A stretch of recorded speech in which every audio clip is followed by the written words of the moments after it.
What is law? You and me are here to study, of course, the Income Tax Act. And yes, of course, I can simply start with the rules of the Income Tax Act.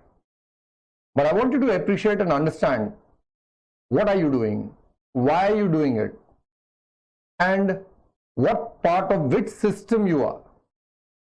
So the moment any person is born in this world, everybody is taught that okay, you have to study, go to school, then of course you have to get a job, and you have to earn money, build a house, give birth to children, and then one day die. Have you ever sat back and thought, why? What is this world that we are living in? Now I want you to sit back and think for a minute. Where are you? Now some of you are going to tell me, sir, I'm in my room. Some are going to say, oh, I'm in Delhi. Some are going to say, I'm in India. No, I mean, let's look at the broader picture. Where are we? We are on this gigantic ball, which is revolving around another gigantic ball, which as a unit is what we call the solar system, which is of course in what we call a galaxy, which is of course in what we call a universe, and there are multiple universes and so many theories going on. But does anybody know where we are? Why are we here? Who put us here? No. And that's where your studies start, your understanding. But it is not you that I'm talking about. When we say you, it is all of mankind. Let's step a minute back and go back in time. Now, all the mysteries of the universe, all the mysteries of the world. When man first saw a forest fire, he wondered where did it come from? And then he found out how to create fire. He then saw there are so many winds blowing, there are rivers, there are oceans, there is life underneath the ocean, life in the air, life on the earth. He started studying everything. He started studying animals, he started studying birds, various types of insects, he started categorizing all of them. And this did not happen in one generation. It happened over a period of time, and people kept noting down whatever they learned. They kept sharing it. One day, one person sitting beneath a tree saw the apple fall, and he gave us something called the principle of gravity. Another guy flying a kite saw lightning, and Benjamin Franklin tells us there is something called electricity. Then you have Alexander Graham Bell talking about something called the telephone. You have Aryabhat giving us the value of zero, so comes maths. So over generations, over years, over centuries, man is discovering the mysteries of this planet that God's given us and recording them in books so that this knowledge can be passed on to the next generation. Imagine you being born today and still having the mystery of how the fire is created. No, it's been passed down to you. So knowledge is being passed down over generations. Over generations, you had the telephone, the communication going from a simple machine to the complicated one that you hold, and maybe you're watching this lecture on that machine today. But it's taken years. It's taken Bill Gates to write a software. It's taken Steve Jobs to create that application software so that everybody can use different types of programs, different types of applications, easily accessible to everybody. And closer home in India, it's taken Mukesh Ambani's Reliance Jio to bring the connection to your home with speeds at low cost so that everybody can use it. And it's not happened because of one human being. It's happened over a collective time of centuries to reach where we have reached today. Let's look at the other part of the story. When man started discovering these, obviously he had to feed his stomach. So he had to go and hunt. When maybe olden men hunted alone, they must have been killed by the tiger. They realized they can't do it alone. So they formed groups. In groups, maybe there was a problem taking decisions.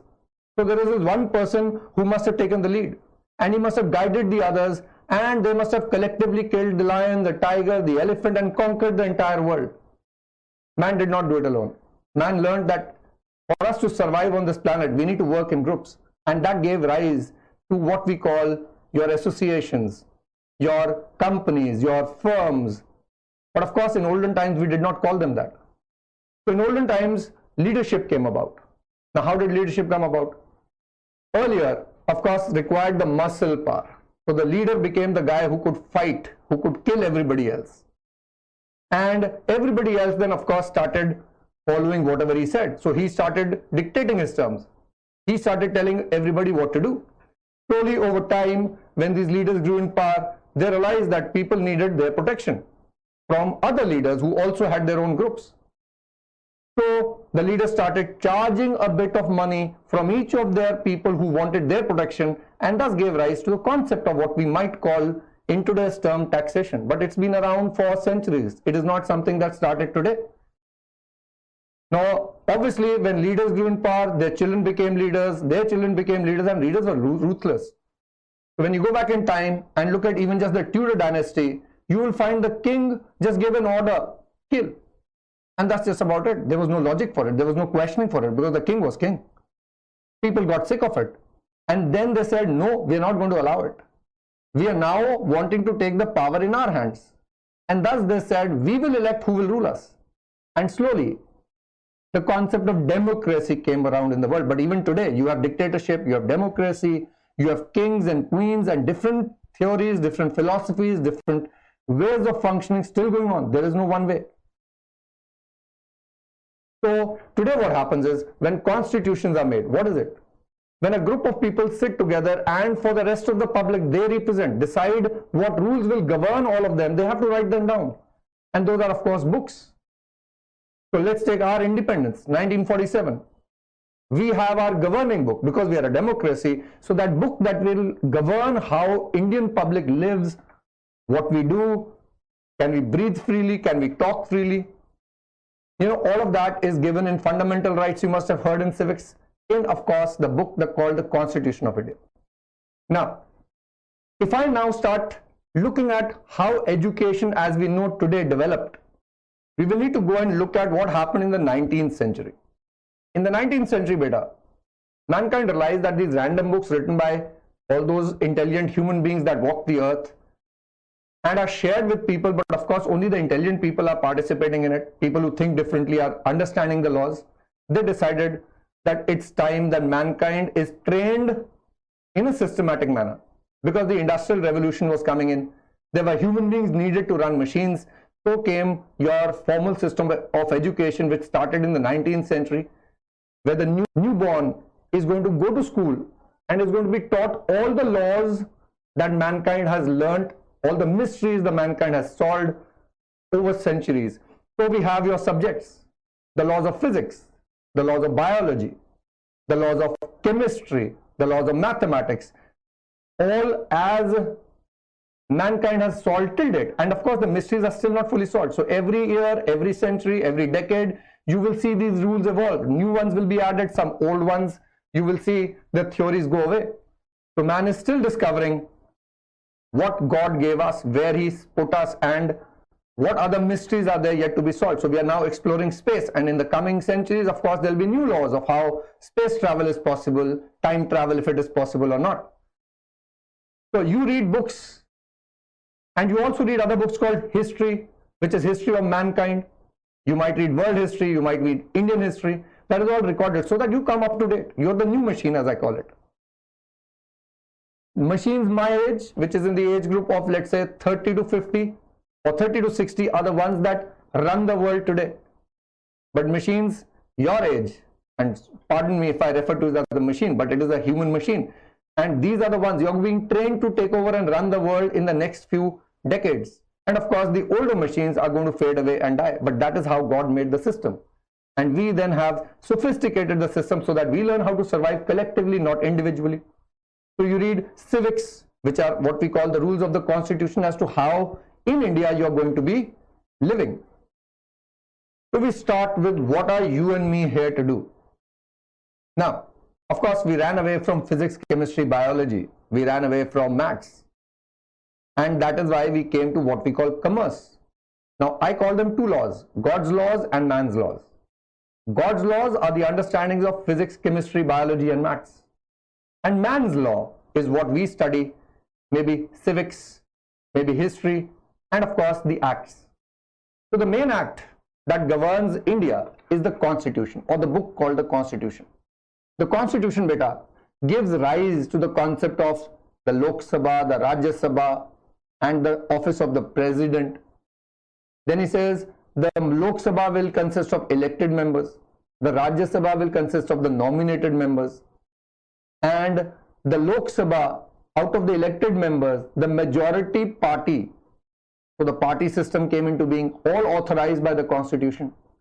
So the majority party will form the government, they will go to office every day, and they will run the country on behalf of the legislature. But the rules will not be formed by the government. The rules will be formed by the legislature. So if the government feels that there is something they need to do to govern the public of India, they need to make a proposal. They need to propose that bill to the parliament.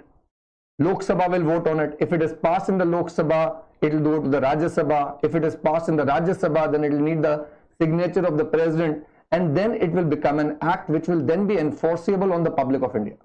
But understand, all this is because it's written in the constitution.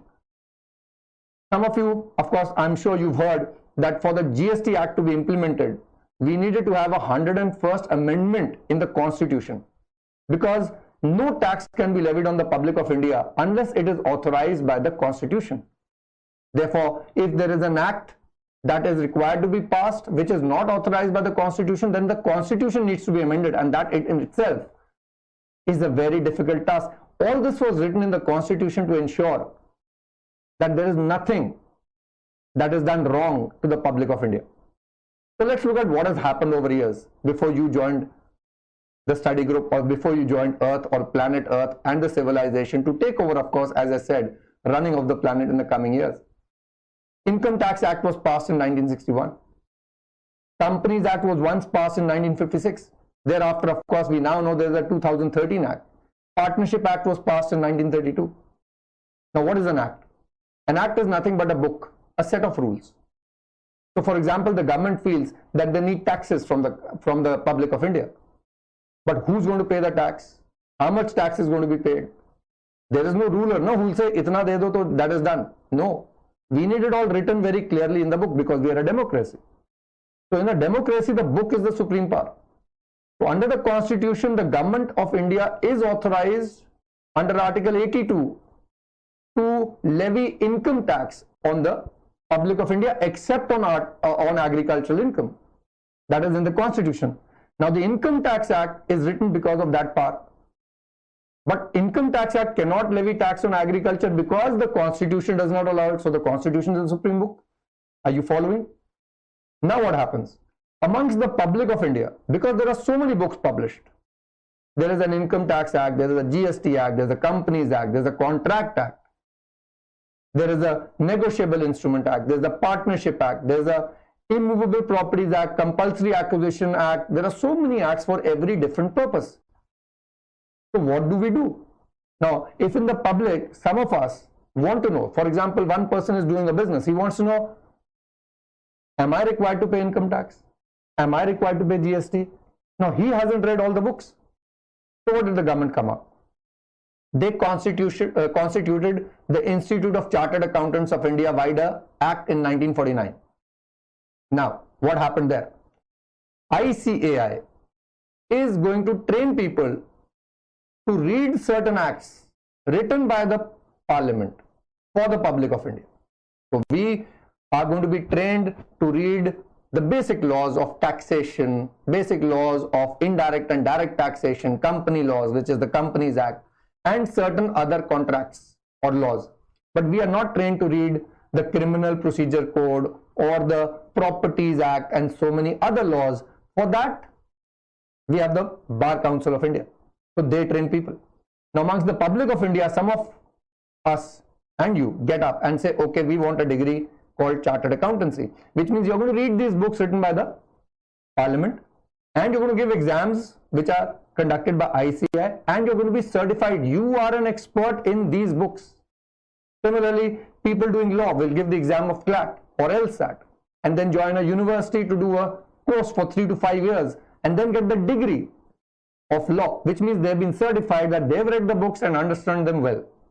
Now, when it comes to filing of returns and direct and indirect taxes, the public of India which have not read the act will come to you as a CA and ask you, sir, Am I required to pay income tax? You are going to then load the Income Tax Act into your mind and give your reply. The same person asks you, sir, am I required to pay GST? Now you will load the GST Act inside your head and give the reply. He asks you, sir, can I sign a contract? You will load the Contract Act inside your mind and give your opinion. He asks you, sir, should I form a company? Should I form a firm? How can I form a company? How can I form a firm? Well, you're going to load the Companies Act or the Partnership Act into your mind and give your advice. So, my dear child, how are you participating in the running of this world?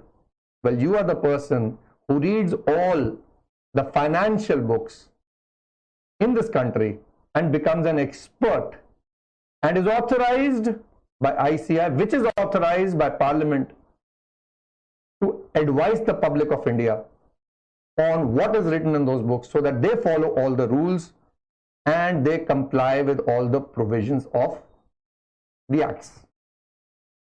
So that is what law is. And in the coming topics, we are going to discuss how to read the acts, the applicability of the acts, what is the interpretation of the act, what does the judge do, how the IRS helps in the implementation of the act. So let's move to the next topic now.